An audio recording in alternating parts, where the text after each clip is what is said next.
Gorila di gila Tewas gorila 1 jam 10 ekor. Gorila Tewas di atas pohon bamanho berusaha menjatuhkan NYAKA tanah dengan kuku NYA. Tewas di atas pohon bah mencoba menjatuhkannya ke tanah dengan cucunya.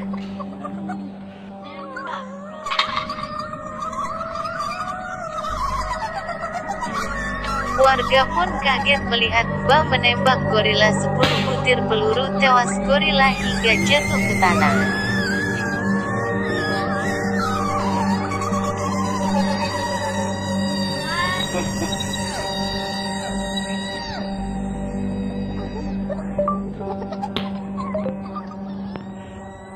Ini kau. Kena dia guys.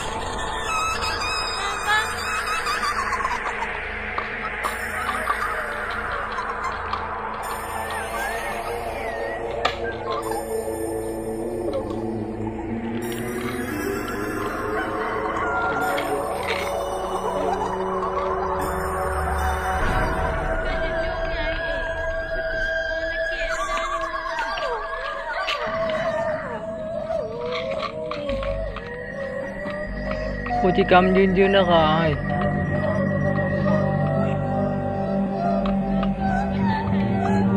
Nhà gối à, đã ra đi à, con em.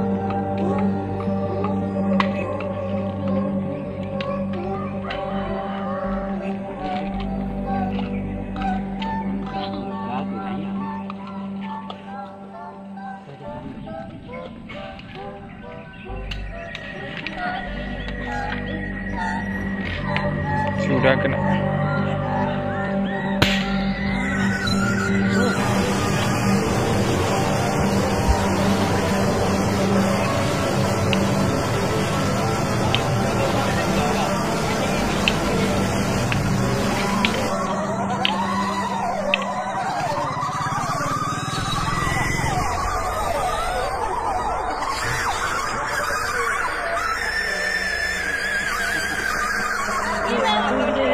Đi.